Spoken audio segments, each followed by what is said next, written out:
Muito bem, já estamos voltando. O nosso programa de hoje, feito em casa.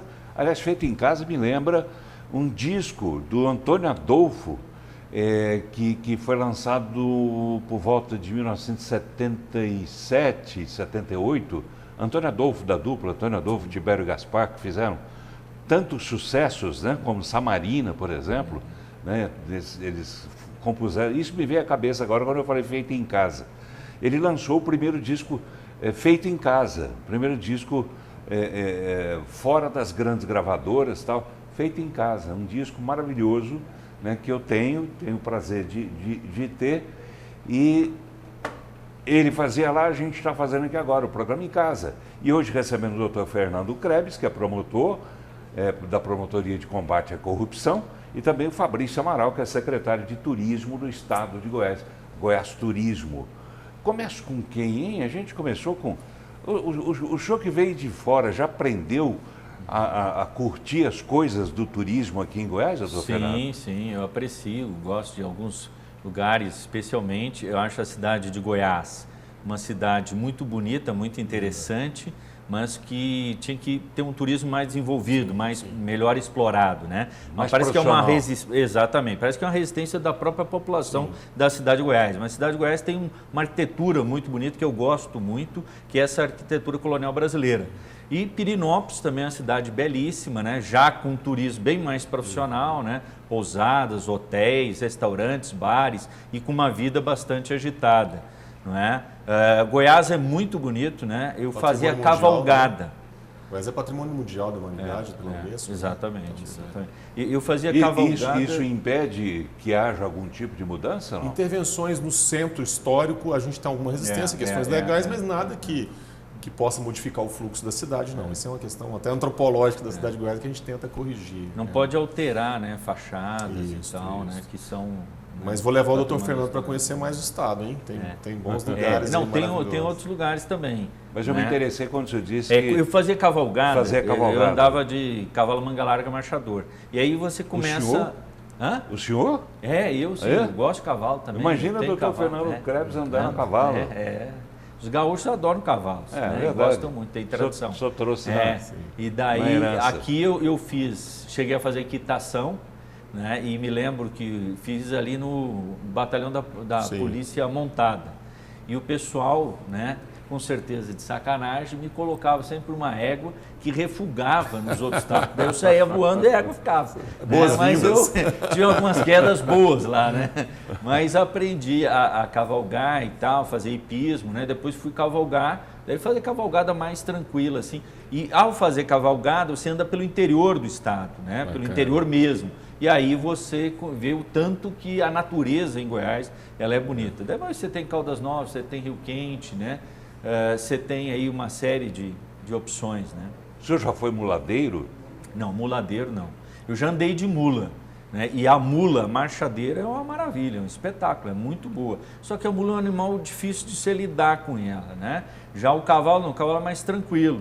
Eu gosto mais de cavalo, mas tem mulas muito boas, né? Inclusive valiosas, muito caras, né? Nesse batalhão a que o senhor se referiu, da Polícia Montada. É onde também eles fazem ecoterapia, não é isso? Isso, fazem ecoterapia. Eles tinham muito BH, né? O brasileiro de hipismo, que é um cavalo, uma raça própria, né? Nacional, um cavalo grande, bonito, para fazer equitação mesmo. O senhor encontrou pela frente algum cavalo mais brabo do que o senhor encontrou no Ministério Público, não?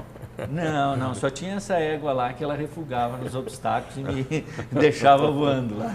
Aí tirando ela, o resto não, o resto era tranquilo. O senhor lidava muito com égua, então, fora do... Especialmente era uma égua que eles me davam lá para trabalhar com ela. Mas o senhor gostava de lidar com casos difíceis, com casos dessas, digamos, né, entre parênteses, éguas? Não, eu gostava. Revoltadas? Qual delas, né? A égua mesmo ou o trabalho difícil? Aquela entre aspas, que são... Evidentemente me refiro a pessoas, né? Sim, casos complicados. Casos né? complicados. Casos complicados. Sim, eu sempre gostei, né? Eu sempre gostei do desafio. Eu fui promotor do júri durante 1 década e meia e sempre gostei de desafios. E o primeiro grande júri que eu fiz com repercussão foi o da Donata, que era uma psicóloga que havia matado o marido, que era um médico psiquiatra, descarregando o revólver, deu 6 tiros nele, né? E na época deu muita repercussão na cidade. Eu lembro que o porteiro do prédio, né, estava apostando se ela ia ser absolvida, condenada e tal. Os júris em Goiânia tinham muita vida, né? E tinham muita repercussão, né? E a gente conseguiu resultado positivo condenando a Donata. E tinha muita gente que, não, a Donata é a vítima, enfim, essa coisa toda. E para não contrariar a história da justiça brasileira, se acredita que ela foi condenada, foi mantida a condenação, eles recorreram até prescrever o crime. Passou. E ela nunca pagou um dia de cadeia. Quer dizer, a história da justiça brasileira vem de longa data, né? E é difícil ter esperança com a nossa justiça. Eu sempre fui muito esperançoso, hoje em dia eu estou bem menos. Mas eu sempre fui muito esperançoso, por ser esperançoso, eu me empenhava muito nesses casos, caso Chico Buzina, né? Então eu gostava desses casos pesados, morreu recentemente, né?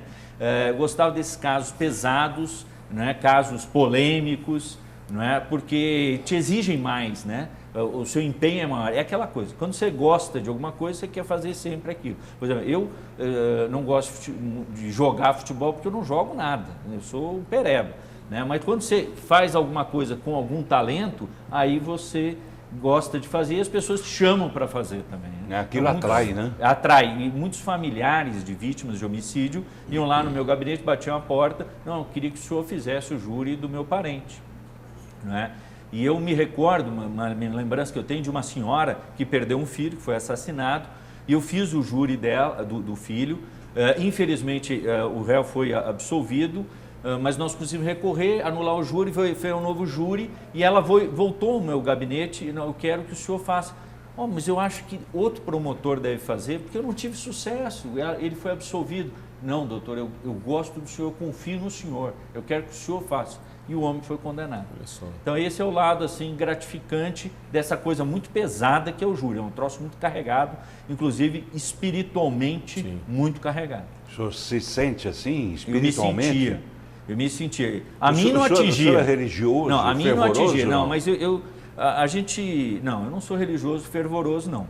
Mas a gente vai desenvolvendo um sexto sentido e vai sentindo ambientes, sentindo pessoas. Né? Ao trabalhar no júri, a gente começa a conhecer as pessoas e o lado psicológico delas. Eu não fiz psicologia, mas você vai desenvolvendo. Assim, qual que é o perfil da pessoa, você começa a observar e tal, e vai desenvolvendo esse lado. Assim.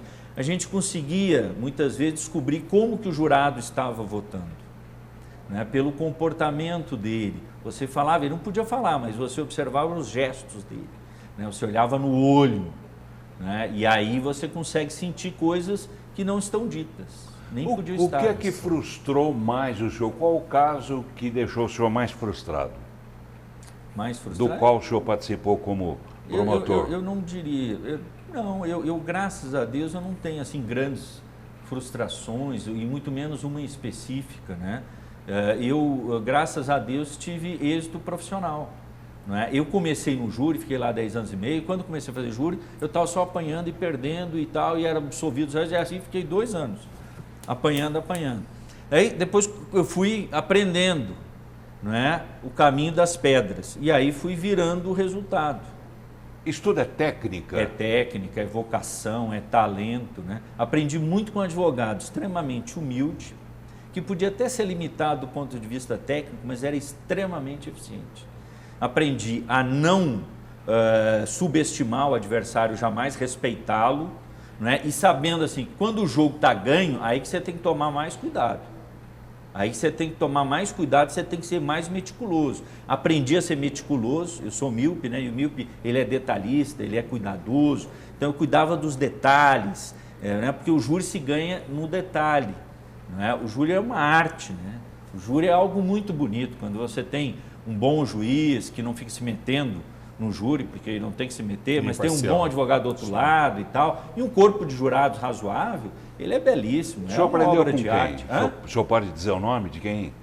De quem? Do advogado era o João Batista de Oliveira. Não é que eu aprendi a admirá-lo. Sim. Porque pelo jeito dele, ele conseguia resultados surpreendentes. E eu comecei aprendendo com ele a conseguir esses resultados também surpreendentes, não é? E a me empenhar cada vez mais. No final, não é? A gente tinha um índice de aproveitamento dos júris que era espetacular, que era fantástico. E quando tinha uma dessas sessões, digamos assim, que o senhor se saía vitorioso, como é que era o Fernando Krebs quando saía dali e chegava em casa? Realizado. Abria um vinho para comemorar? Não abria vinho não, mas saía muito realizado. Comia uma bela de uma comida? Nada. A realização era pessoal. A família interferia de alguma forma? Falava, nunca. A minha família não. A sua esposa? Não, a minha família não. A minha família eu sempre evitei até que fosse as sessões do júri. Justamente por achar que é um ambiente espiritualmente muito carregado, né? Eu nunca deixei filho meu, esposa, ficar assistindo o júri. A minha esposa ia lá levar um lanche e tal, entrava pela porta dos fundos e saía. Eu também não queria ser vinculado, não queria que a minha esposa aparecesse. Uma vez eu estava com meu filho mais velho, o Arthur, empurrando ele no carrinho, eu fazia isso, levava no Vaca Brava ali para empurrar ele no carrinho e tal, para passear e coisa e tal, e um jornalista me ligou e, posso publicar uma foto sua? Não, deixa minha família de lado, meu filho, eu não quero que ninguém ligue meu filho a mim, né? Porque a gente sabe que é um ambiente perigoso também, né? A gente sofreu algumas ameaças de morte, teve que andar armado, né? Aprender a andar armado, não que gostasse disso, mas que era uma necessidade, com segurança, a coisa toda. O Paulo, me permite fazer uma pergunta aqui importante. Eu acho que você tocou num ponto. Meu irmão é promotor de justiça, meu irmão é colega do doutor Fernando, eu sou da área jurídica. O seu irmão meu irmão é promotor de justiça em Pires do Rio. O nome dele? Marcelo. É bem mais jovem, mas é até mais jovem que eu. Mas Marcelo não que você Amaral velho, também? Tá? Marcelo Borges Amaral. Sim. A questão espiritual que você colocou, que mexe, porque a gente sente as energias do lugar que você anda, né? Do lugar que você frequenta. E a gente oscila muito nisso, isso se você não estiver preparado mentalmente. E não estou falando de fé só, estou falando de mentalismo mesmo, de você entender aquilo, né? Isso acaba indo para a família, mas isso é importante para você, me permite mais de você, mas claro, como é que você lidava com isso, desde o criminoso olhando para você ali no júri até a sua família te esperando depois do júri? Não, claro, a gente acaba carregando o trabalho para casa, inegavelmente.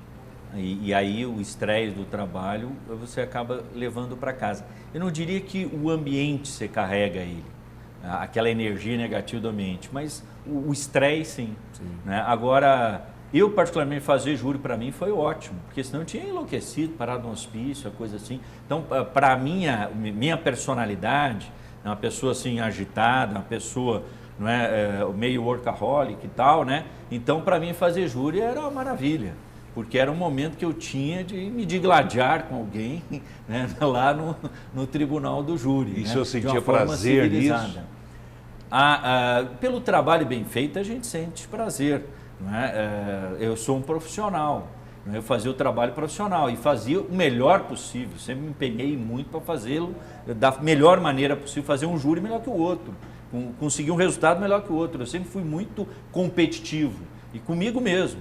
Então eu sentia prazer, sim, prazer profissional, até porque muitas vezes pedia absolvição de réus. Não tenho prazer na desgraça alheia, tenho prazer de fazer justiça. Bacana. O que é diferente de fazer a desgraça alheia. Não é isso, não quero a desgraça de ninguém. Pois é, mas é sua esposa, quando o senhor chegava em casa, vitorioso, e como o senhor disse, o senhor trabalhou evidentemente em muitos casos bastante conhecidos da população, que foram amplamente divulgados pela imprensa, né? Na época era a imprensa, depois vieram as redes sociais. A sua esposa não ficava de alguma forma preocupada ou de alguma forma ela não se condoía, digamos assim, com a condenação de alguém que o senhor tenha pedido? Ela nunca disse, mas meu bem, não faça isso, essa pessoa eu sinto que ela é inocente. Teve alguma coisa nesse sentido alguma vez? Nunca, até porque na dúvida a gente pediu absolvição do réu. E eu nunca fiz acusação sem ter a convicção íntima da culpa do réu. Né? Então, claro que errar, todo ser humano erra. Sim. Agora, errar de má fé, isso não. O senhor já errou? Fé, não. Eu devo ter errado. Agora, na minha história profissional, no tribunal do júri, nunca um julgamento que ocorreu uma condenação do meu trabalho foi revisto em matéria de revisão criminal no tribunal. Isso nunca aconteceu. Nunca. E a gente conseguiu resultados extremamente difíceis que eu tenho certeza que não são obra do meu talento, né? Porque a gente é instrumento de algo muito maior do que a gente. E esse algo muito maior se faz presente naquele momento tão solene, né? E tão importante na vida das pessoas que estão envolvidas. Mas é verdade, desculpa, Paulo, uma coisa muito me chamou a atenção aqui. É verdade que em Goiás teve uma absolvição, com o que a gente falou do lado espiritual, né? Com carta psicografada, isso é fato? Eu não tenho conhecimento. Comigo eu nunca presenciei. Num filme do Chico Xavier recente retratou isso e disse que foi em Goiânia. Se eu não me engano, em 86. Quando? 86. Mas eu não era promotor em 86. Eu fui promotor a partir de 92. Então isso é uma coisa muito antiga, eu não tenho. Teve o caso dos irmãos Naves, né? Os irmãos Naves, os mineiros. Mas a grande maioria das condenações são justas, a maioria esmagadora. O caso dos irmãos Naves é uma exceção à regra. O normal não é se condenar o inocente. É muito mais comum se absolver um culpado do que se condenar o inocente. O senhor fica triste quando o senhor pede um causo daqueles bem pesados, né? Daqueles que estão na boca do povo e de repente o senhor não consegue o êxito que o senhor queria ter? Eu não, no júri... Ou pelo menos não consegue a condenação que o senhor gostaria que fosse dada a ele? Não. No júri, a minha história no júri é muito feliz. Aconteceu certas situações, não consegui a condenação exatamente do jeito que a gente queria. Mas ainda assim eu considero que isso é um resultado positivo, né? Eu não tenho essa situação, até porque, como eu me empenho no meu limite, eu dei o meu máximo, eu cumpri meu dever e minha obrigação. Como as coisas não dependem só de mim, eu não posso me culpar pelo erro dos outros. Então isso não me toca. Contanto que eu chega em casa, coloca a cabeça no travesseiro, durma tranquilo, se os outros erraram, absolveram alguém injustamente, é problema deles, eu fiz a minha parte. Meu empenho, minha dedicação, a minha vontade, a gana, né, de produzir um resultado positivo, isso eu tenho certeza que eu entrego. E era o que eu falava para os familiares de vítimas, com os quais trabalhei muito, fiz muitas amizades, não é? A doutora Vilma, né? No caso Paulo de Brito, a gente ficou muito amigo de toda a família, por conta disso, por conta do empenho, da dedicação, da entrega. E eu sempre disse o seguinte, a minha obrigação ela é de meio, ela não é de resultado. Eu não posso garantir resultado, eu posso garantir o meu empenho, a minha dedicação, o meu trabalho, isso aí eu garanto. Agora, o resultado não depende da gente. O senhor tinha, eu imagino vir a ter um réu de estimação? Não tive réu de estimação, mas eu já tive pistoleiro, que eu tinha feito júri, foi condenado, e o homem foragiu da justiça e apareceu lá no meu gabinete para se entregar para mim, para eu entregar ele para a polícia. Porque ele confiava em mim. Isso já aconteceu. Agora, de estimação não, mas o réu gostava da gente. Eu me refiro a algum réu também que o senhor gostasse dele de alguma forma, às avessas ainda que fosse, mas que o senhor fala, esse caso é bom. O que eu acho é o seguinte, tem réus que a gente gosta de enfrentá-los porque eles devem muito, fizeram muito mal, né? Então a gente sabe que o tanto que você bater no réu é pouco, né? Porque ele pode até não saber, com certeza mais de um. Mais? Mais de um. Um grupinho? Tem um grupinho. Tem uns que a ação judicial ela é pouco, viu? Muito pouco, né? Porque justiça mesmo se tivesse ser feita no mundo, a gente começaria, não precisa nem recuar muito, não. Basta chegar ali no nazismo e a gente vê quais foram os nazistas punidos. Meia dúzia de gato pingado. A grande maioria não foi punida. O próprio Hitler se matou, né? Então, os grandes malfeitores da humanidade, da história da humanidade, ficaram impunes, de uma forma ou de outra, né? Poucos foram aqueles que receberam a reprimenda devida. O Mussolini recebeu a pena capital, ele recebeu. Né? E que agora, é um sentimento brasileiro hoje, né, Fernando? É a sensação de impunidade, que talvez seja a palavra aí, poxa, eu não acredito na justiça. Você acredita na justiça? Eu sou advogado de formação, né? Eu sou professor também. Eu estou muito desanimado com a advocacia, bastante. É mesmo? Por quê? Porque em alguns momentos não tem justiça. Em alguns momentos você vê que a interferência política, e aí entra na esfera até da corrupção, a gente tem que falar assim, né? Isso é a minoria, mas é uma verdade. E como eu não sou um advogado, eu sou um advogado de processo, eu não faço lobby, eu não sou amigo de ninguém, não sou amigo de juiz, de desembargador, com todo respeito à classe do judiciário, que a gente tem que, né, eu já prestei concurso, já passei para concurso também, e eles sofrem também. Se você perguntar a um juiz hoje, boa parte estão angustiados com sei quantos mil processos, poucos servidores, uma estrutura processual falida, então é ruim para todo mundo, Paulo. A grande maioria são honestos, trabalhadores. O sistema não é legal do judiciário hoje, não. Basta o reflexo. Mas você não praticou, né, a advocacia, o direito, por quê? Qual foi a razão? Que eu entrei na advocacia? Por que não entrou para valer? Não, eu tenho meu escritório de advocacia. Ah, tem? Eu advogo há 17 anos, sim. Eu sou professor do curso de Direito. Eu sou empresarial e tributário, né? Então eu não mexo com essa parte pesada do crime. Do crime, eu não vivo com isso. Mas está no alvo do Dr. Fernando Kreves, né? Os meus clientes não vão chegar na mão do Dr. Fernando, não. Faz trabalho preventivo. É verdade. Sim, mas eu gostei dessa fala sua. Você não acredita na justiça. Aí você fala, não adianta lutar contra... Existe alguma coisa não provinciana, não republicana, entre juízes, entre desembargadores, entre o pessoal do direito, da justiça? Existe Paulo, alguma como coisa? Como qualquer profissão, a gente não pode... Não é que eu não acredito na justiça. Eu já enfrentei processos com vitórias e derrotas que não foram, na minha avaliação como advogado, não cumpriram o curso processual justo, né? Agora, se teve alguma coisa não republicana, vamos falar de corrupção abertamente aqui, eu nunca passei por isso, né? Graças a Deus eu nunca precisei passar por isso. Se passasse também, teria o direito de escolha de seguir o caminho adequado da justiça ou não da justiça. Mas soube de alguém que passou?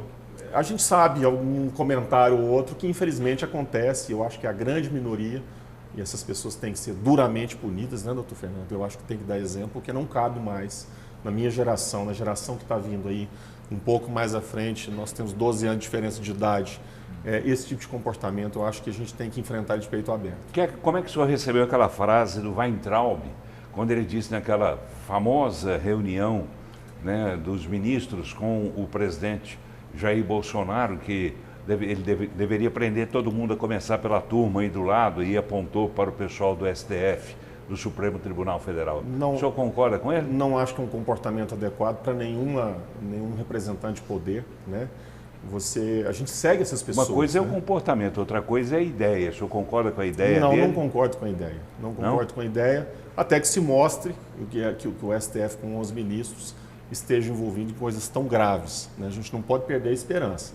Agora, pegar a Lava Jato, já que entrou nesse mérito aí, com tantas instâncias de poder, esperar nesse momento para rever uma coisa que poderia ser revista lá atrás, nos deixa desesperançosos do ponto de vista processual, porque não deixa uma pulguinha atrás da orelha, Paulo. Porque é que não se questionou em primeira instância, em segunda, no STJ, nos embargos, nos recursos, e por que agora, neste momento, eu vou anular uma situação que não que o Lula não seja culpado, mas é uma questão processual de competência de foro, né, doutor? Sem dúvida, eu concordo com o Fabrício integralmente. Né, para explicar para a população, né, e independentemente do Lula ser culpado, não ter que ser condenado, não independentemente disso, sim. Mas a decisão de 5 anos depois descobrir que não é competente, é a mesma coisa que você tem um problema, digamos que seja cardíaco. Você vai procurar o Fabrício, que é cardiologista.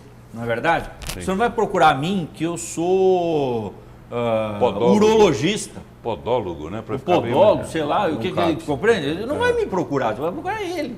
Compreende? Então, isso no judiciário é uma coisa que lá no nascedouro já se resolve. Não se deixa isso ficar 5 anos desse jeito para depois se resolver. Sou contra crucificar o ministro Fachin, até porque a história do ministro Fachin é uma história positiva, ela não é negativa. Mas tem artilheiro que fez gol a vida inteira até parar de fazer gol. Ele fez gol ali? Não, eu acho que ali ele fez um gol contra. Fez um gol contra. Ele fez um gol contra. Mas sou contra também, que não vamos colocá-lo na fogueira, então. Né? Mas e vamos fazer a inquisição. Então? Não, mas daí você tem que fazer a crítica. Né? Agora, a questão é que a posição dele ela foi abarcada pelo colegiado. E aí o colegiado, ele concordou com a decisão. O grande problema que eu vejo na justiça é quando a política interfere sobremaneira nas decisões técnicas, nas decisões judiciais. E é aquele velho ditado, né? Quando a política entra nos tribunais, a justiça sai pela outra porta. E um princípio básico, né, Fernando, que eu acho que é o que grande está sendo discutido hoje por todo mundo, que é a independência dos poderes. Exato. Isso eu acho que no Brasil, dos últimos 5 anos, legislativo, executivo e judiciário precisam realmente colocar a Constituição na risca, porque isso está sendo questionado por todo mundo. Quem precisa colocar na risca mais um do que outro? O senhor diria que um está desobedecendo mais a Constituição do que outro? Eu acho que não. Eu acho que todo mundo tem sua parcela de contribuição positiva e negativa. Eu acho que tem que fazer uma reflexão todo mundo. Isso não passa pelas instituições, passa pelo voto, passa por outras questões fundamentais e basilares. Mas o STF, os integrantes do STF não são votados. Sim, são indicados pelo presidente da República, validados pelo Senado, né? Eu diria, Paulo, que o presidente da República, ele jogou e insuflou a população, sobretudo o seu eleitorado, contra o Supremo de uma tal forma que acabou gerando uma reação no Supremo que não é adequada. Mas essa reação, ela foi criada por conta da ação do outro lado. O Supremo tem problemas, não tenha dúvida, nós temos que reformá-lo. O que o presidente deveria fazer? Deveria propor a reforma, o parlamento também. É possível reformar o Supremo e melhorá-lo de que maneira? Tirando atribuições dele, competências, essa que é a verdade. Nosso Supremo tem que ser como o americano, se limita à questão constitucional de controle concentrado. Sim. De constitucionalidade. Tira o recurso extraordinário dele, tira o foro por prerrogativa de função, dá uma esvaziada no Supremo, como ocorre no Supremo americano e nos europeus. Cria um mandato para o ministro, cria uma forma de escolha que seja menos política e mais técnica. Então, existem soluções, as soluções têm que ser propostas. Nós não podemos ficar só criticando o erro e não apresentar a solução. Nós temos que criticar o erro e dizer, e tem uma solução, tem uma saída, tem uma alternativa. Pois, mas para quem Bolsonaro apresentaria essa alternativa? O próprio parlamento. O problema é que ele foi eleito por um partido que ele conseguiu brigar, saiu do partido, rachou com o partido. Hoje nem mais partido tem. Pois é. Ele não construiu uma base parlamentar que no mundo inteiro é construída, em todos os parlamentos do mundo é construído. Ele tinha que ter construído. Ele corre um risco, acho que remoto, mas de impeachment, porque ele, tal Collor, ele não tem base parlamentar. Nenhuma base parlamentar. Mas ele tem razão no que ele diz? Olha, em muita coisa que ele diz, ele não tem razão. Ele pode ter razão pontualmente em algumas coisas, porque ninguém também só diz o que não tem razão. Né? Ele faz críticas ao Supremo, mas ele faz críticas com viés muito autoritário. Ele quer concentrar poderes e suprimir o outro. E nós temos que respeitar os poderes existentes e a sua separação. Agora, o Supremo tem problemas? Tem, com o Parlamento tem. Mas como é que ele está concentrando poderes se tudo passa pela mão do STF? Tudo tem que ser decidido pelo STF. Quando um poder que dá prazo de 24 horas para ele se pronunciar sobre tal coisa, de um dia, de 2 dias, de 3 dias. É que Quer dizer, tudo que ele faz, ele tem que pedir a bênção do STF. A presidência do Bolsonaro é uma presidência fraca. A presidência da Dilma foi fraca, mas a do Lula não. E o Supremo, os poderes, não há espaço de poder vazio. Quando um se esvazia, o outro toma conta. Ele acaba ocupando. E eu acho que há uma certa crítica que deve ser feita, que é o excesso de judicialização. O poder judiciário também tem que ter limites nos seus poderes. Ele não pode avançar sobre o poder alheio. Mas para que isto ocorra, nós temos que reduzir a competência do Supremo. É a proposta que a gente defende. Um Supremo igual ao americano, igual aos europeus. Ou seja, com menor competência. Para a gente encerrar, porque já estouramos 3 minutos nesse bloco, quero ouvir a opinião de cada um dos senhores sobre a seguinte questão. O STF tem se manifestado muito, como o senhor próprio disse, por causa dessa constante judicialização das questões que seriam de competência do Executivo e acabam parando nas mãos do Judiciário. E isso acaba parando na mão do Judiciário 99% das vezes por conta de ações propostas ou de provocações ou de pedidos de avaliação do STF por parte de partidos de esquerda. Quer dizer, a esquerda... Partido de oposição. Partido de oposição. Partido de esquerda usa o STF para para bater no governo. Mas isso faz parte do jogo democrático, é assim que funciona. Não funciona. Se fosse o inverso... Não era assim com o Lula? Não, mas no caso do Lula, vamos lembrar, voltando para a Lava Jato, houve uma decisão do Supremo que impediu que o Lula fosse escolhido ministro.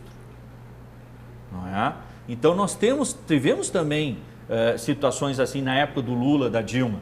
Talvez hoje até seja maior, tenhamos uma quantidade maior, é possível.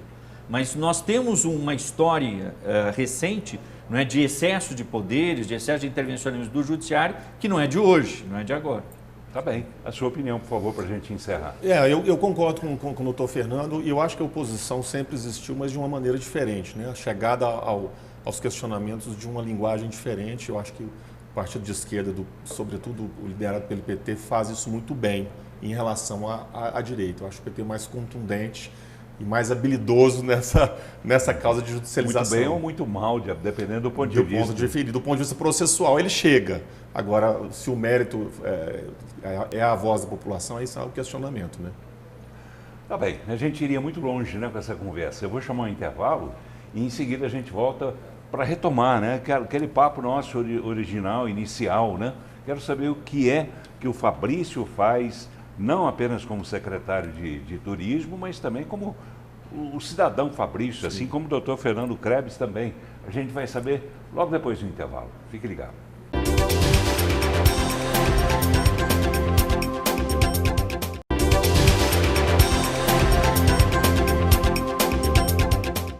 Muito bem, já estamos voltando. E o programa de hoje, um programa bastante diferente. A gente não está falando especificamente sobre política. Estamos falando um pouco de cada coisa. Conversamos já bastante no primeiro bloco com o Dr. Fernando Krebs, que é promotor de combate à corrupção, e também com o Fabrício Amaral, que é secretário de Turismo do Estado de Goiás, a Goiás Turismo. Eu confesso que eu fiquei ao mesmo tempo que curioso, eu fiquei um tanto quanto sentido com uma história, né, que você começou a me contar agora há pouco, Fabrício, que é sobre a questão da adoção, que você inclusive passou a adotar bastante tempo em função da adoção de crianças. Como é que é essa história? Como é que tudo começou? Qual é a razão? Bom, Paulo, é uma história pessoal, né? A gente fala de turismo e fala da vida da gente, isso é importante, né, doutor Fernando? Eu perdi meu pai muito novo, ele morreu de um acidente de carro trágico, a gente ficou com uma família muito pequena, morreu com 30 e poucos anos, e minha mãe estava grávida de uma menina que veio a nascer posteriormente. Com 1 ano e meio ela afogou na piscina da minha casa e ficou tetraplégica, ficou especial. E eu fui criado no meio de uma criança especial, né? Então eu com 10 anos, sem o pai, eu dava banho na minha irmã, levava para o hospital com a minha mãe, então isso foi a minha vida.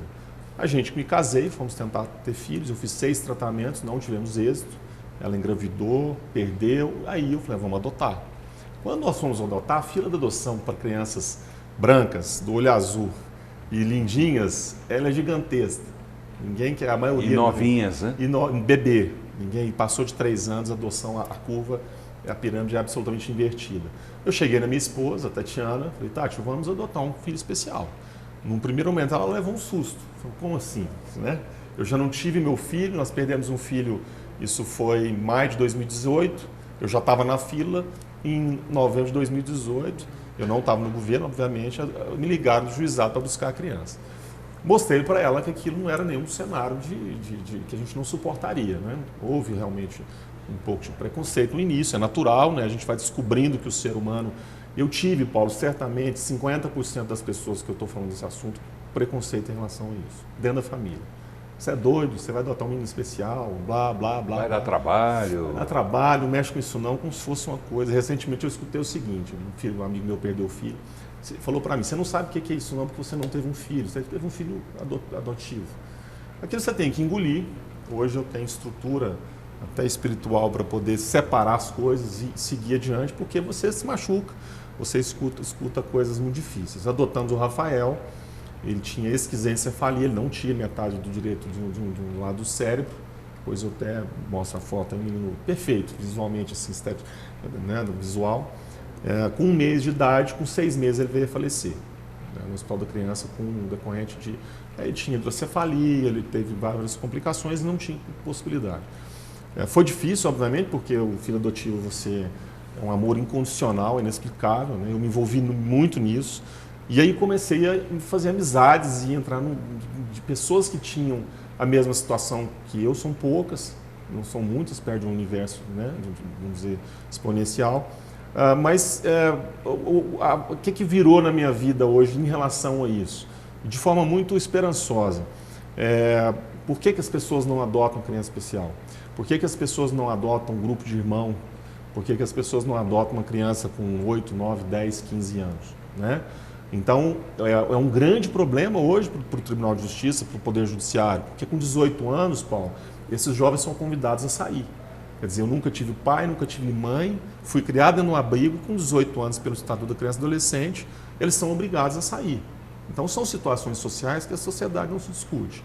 Eu comecei a criar um movimento interno, né? Como advogado, a gente comentou agora há pouco, eu estou ajudando muita gente, porque a Defensoria Pública, apesar de fazer um papel fantástico, não dá conta do volume. E aí hoje a gente tem uma rede de pessoas que eu tenho convívio. Procurei o Poder Judiciário, a doutora Maria, do Juizado da Infância e Juventude, uma pessoa fantástica. Fabrício, vamos apoiar esse movimento. Por que não se adota? Por que não se discutiu com a mãe do Rafael, com 14 anos de idade, que ela deveria fazer o pré-natal? Por que ela mexia com droga? Por que não procurou a ajuda necessária? Porque existe um apoio dos psicólogos. E a coisa começou a ganhar corpo. Hoje eu quero criar um movimento, está no início ainda, para poder conscientizar através de palestras profissionais e, quem sabe, desmistificar todo um processo de adotar esses grupos de vulnerabilidade. Criança especial, um deles, que tem um monte nos abrigos aí, aqui em Goiânia, em todo lugar do Brasil. A sua esposa aderiu também? Ela aderiu, ela ainda está muito machucada ainda, obviamente, porque a gente vê uma criança especial e quando eu falo, eu até comentei com ela todo dia, vamos adotar outro filho especial, ela falou, não quero. E eu entendo. Porque hoje vocês não têm nenhum? Não temos filho, não temos filho. Estamos na fila de novo. Nós estamos na fila de novo. Para um especial? Nós não colocamos, porque você volta numa fila numa outra condição. Né? Eu tenho várias filas, Paulo. Eu coloco, não sei se as pessoas sabem, eu coloco a cor do olho, a cor da pele. No início eu achei estranho, sabe, Fernando? Mas é uma realidade da lei do Brasil. Hoje tem uma fila gigantesca de adoção, mas infelizmente, Paulo, também um outro problema que a gente tem que levantar, a devolução de crianças adotivas é muito grande. Você imagina, eu pego uma criança como se fosse um animal, né, e eu sou apaixonado por animal também, com a outra causa que eu tenho, não deu trabalho, é adotivo, se não fosse adotivo não dava trabalho. Mas é interessante que a adoção de animais me parece ser muito mais fácil, né?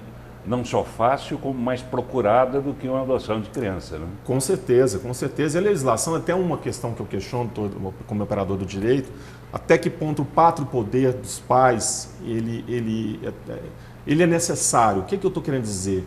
Eu já presenciei situações que foi negado o filho de um casal que mexia com entorpecente e depois esse filho veio a falecer. E se tivesse dado oportunidade para uma outra família entrar? Né? Então nós temos isso, a legislação brasileira hoje é muito dura na retirada dos filhos dos pais, né? Sobretudo da mãe, está desmistificando um pouco. E infelizmente, Paulo, essas crianças, na grande maioria, vêm numa condição de dificuldade, de droga, de violência, não são todos. Né? No meu caso, a mãe foi convencida a não abortar, ela tentou o aborto, não conseguiu e tentou a segunda. Aí veio o Estado, então entrega para alguém. Então lá no parto, ela foi tirada dela no parto, mas esse menino poderia ter morrido. E veio com problemas neurológicos por conta da falta de pré-natal, da falta de droga que ela mexia. E quantas milhares de pessoas passam por isso todos os dias, né? Que coisa. Que bela história. Triste, mas bela história de dedicação, né? Que o senhor demonstra, né? O senhor e a sua esposa, ao fazer esse tipo de procedimento. Quer dizer, buscar crianças, né, especiais, coisa que muita gente rejeita, né? As pessoas, de uma forma geral, infelizmente, elas rejeitam. É porque dá muito trabalho, porque vai custar muito caro manter uma criança, vai ter que ter uma babá, vai ter que ter uma série de coisas. Parabéns, viu? Parabéns. Paulo, pegue as pessoas, o ser humano, a gente não gosta de tocar em assuntos polêmicos, né, doutor Fernando? Às vezes soa mal isso. Vão lá visitar na T3 o CORAI de encefalopatas. Vai lá dar um abraço a uma criança que está babando, que está contorcida, às vezes com fezes. A grande maioria não que não gosta, não estão preparadas para aquilo. Então eu acho que esse trabalho É um trabalho, porque não é porque você tem 70, 80 anos que eu sei de tudo, que eu estou pronto para a vida e enfrentei esse tipo de situação. Então a gente tem que... Eu encaro isso como uma grande oportunidade de crescimento. Eu não tenho tristeza, eu tenho saudade do meu gordinho lá, que é uma menina criança linda, mas eu acho que a gente não recebe essas missões, como o doutor Fernando colocou muito bem em relação ao tribunal de júri, mas para poder dar a mão, porque muita gente pede ajuda nesse sentido. E muitas mães de crianças pessoais não têm a mínima condição de criar uma criança especial. Até eu vou ter uma fala com o governador nesse sentido, o que o Estado pode fazer para isso também. Que é uma oportunidade de a gente ajudar. Claro, claro, interessante. E Ronaldo Caiado, que é uma pessoa bastante sensível, eu tenho certeza que vai fazer alguma coisa. Ele acompanhou a morte do meu filho, ele foi no enterro, então eu tinha tomado posse, uma semana o meu bebê tinha falecido, eu estava no governo, né? Então sente um pouco daquele sentimento nosso, né? Doutor Fernando Krebs, né? O senhor tem família grande? Como é que é a sua? Eu tenho, mas eu fiquei muito comovido aí com o relato, né, do Fabrício. Sim. Acho que é comovente, assim, é muito bonito mesmo. Né? Eu não sei se eu conseguiria fazer isso, eu admiro quem faça, compreende? Acho que ele está trazendo à luz algo que é escondido, né? E que precisa ser trazido à luz. Eu te interrompi. Não, eu queria saber essa questão de família. A minha família é pequena. O senhor tem um irmão que é promotor? Nós éramos 4, 2 casais. Eu perdi a mais nova, que era especial e veio a falecer. Hoje tem uma Patrícia que mora em Brasília, o Marcelo e eu aqui em Goiânia. Isso é tudo na família? É tudo, né? É tudo. Aí você dá valor. Aí você dá valor. Aí que a gente sente, né? Sim. Aí que a gente sente muito.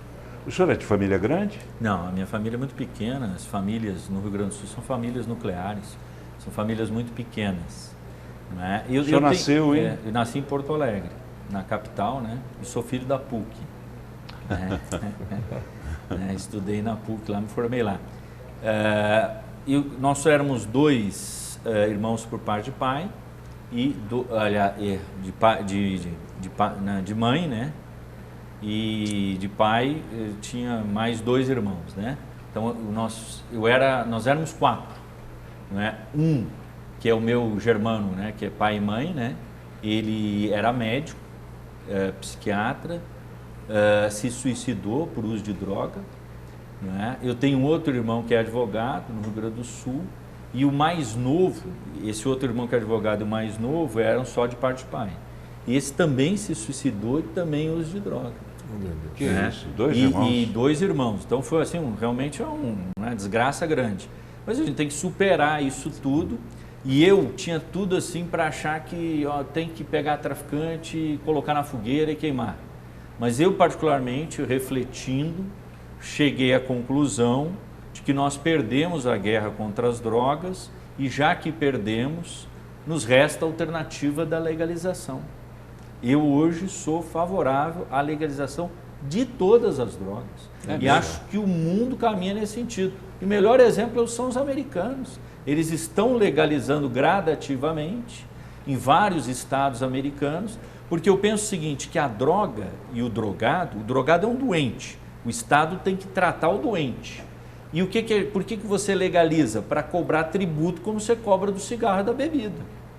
Tem gente que bebe e não fica bêbado. E que mata igualmente tão, E né? tem gente que bebe, entorna e não consegue, tem que ser tratado. Mas pelo menos você tem o dinheiro do tributo para criar o tratamento de saúde. Né? E, além do mais, diminui a corrupção policial e judicial. Né? Um momento que você legaliza isso. Se vai dar certo, eu não sei. Mas como nós já perdemos a guerra, é melhor tentar esta alternativa. Então eu tenho essa abertura hoje para entender que esse tabu da droga, eu acho que tem que legalizar. O senhor conviveria bem? O senhor tem filhos? Tenho filhos. O senhor conviveria bem com filhos usuários de droga?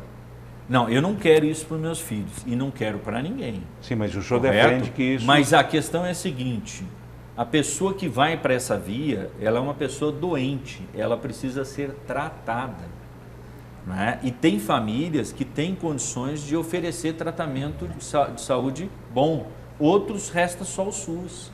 E o SUS não tem condições para tratar todos os drogados. E nós precisamos dar ao SUS condições materiais para tratar esses drogados. Né? Nós precisamos discutir esse tabu da droga, porque eu nunca usei. Já tive lá na juventude, na escola, gente que usou na faculdade, mas eu nunca usei, nunca tive nem curiosidade nisso, compreende? Mas eu sei que, por exemplo, maconha é uma situação, a cocaína é outra, né? E elas têm que ser tratadas com as suas especificidades, mas eu acho que sem preconceito mesmo. Claro, o senhor é a favor também, não? Não, eu tenho uma opinião, eu tenho uma opinião a ser formada, Paulo. Eu acho que a maconha, eu tenho lido muito sobre o canabiol, tá conversando com o Dr. Zacarias Calil sobre o tratamento de saúde, isso é um absurdo, porque os autistas, crianças especiais nos Estados Unidos, são tratados com canabiol com efeitos fantásticos. E eu não tenho opinião formada sobre essa questão e eu relativizo essa questão. Eu acho que talvez a maconha, o restante eu não concordo com o Dr. Fernando, com respeito. Eu acho que o poder público nem está preparado para enfrentar isso, precisa amadurecer e enfrentar de fato, né? Porque essas discussões não chegam na ponta. Vamos lá, o programa está terminando e eu quero ouvir o senhor sobre a questão do turismo aqui em Goiás. Quando é que expectativa que o senhor tem de que ele volte a ser reativado, se é que ele parou, né? Eu imagino que ele deve ter sofrido uma parada bastante grande. Como é que está a situação do turismo? O que o senhor pretende fazer para voltar aos bons tempos? Paulo, pandemia afetou o mundo, né? Tem umas cartas aí que falam que em 10 minutos o mundo se igualou e dentro de todas as dificuldades no mundo inteiro o turismo foi mais prejudicado. O Goiás não foi diferente. Nós chegamos o setor de eventos, por exemplo, está há 400 dias parado. Que empresário no mundo consegue ficar 400 dias parado? Isso não existe. 90% do setor de eventos estão passando dificuldade, inclusive de alimentos. Ah, Fabrício, vamos abrir? Não é bem assim. A situação é muito complexa. Hoje nós discutimos a abertura de eventos corporativos, sem bebida, sem um show, sem alguma coisa. Não obstante, esse segmento também precisa de ajuda.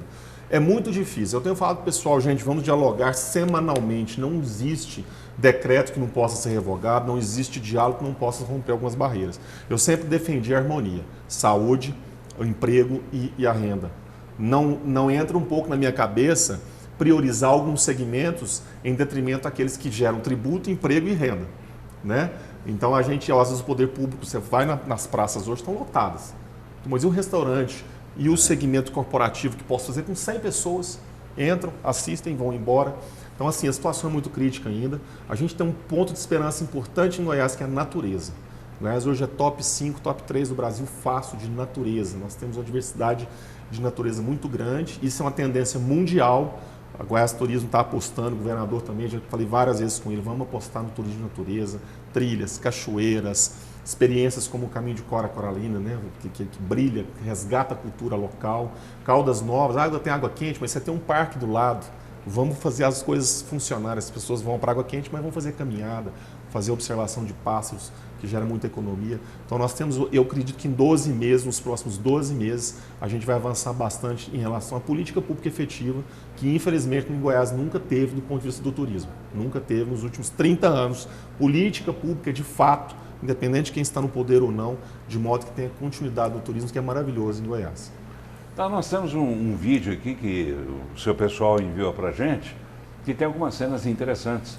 O senhor falou sobre trilhas, sobre Caminho de Cora, sobre, enfim, pedalar. O senhor costuma fazer isso? Não, pedalar não pedalo. Não? Só a cavalo, né? Quem pedala é o cavalo. O Caminho de Cora pode fazer a cavalo também, viu? Vamos convidá-lo para fazer. Então, a gente coloca aqui um trechozinho, pelo menos pequeno, para que você mate saudade, né, dessas coisas tão bonitas que Goiás tem e já vá se preparando aí para voltar, né? Para ir retomando um pouco, depois mais um pouco, até que a gente volte ao normal.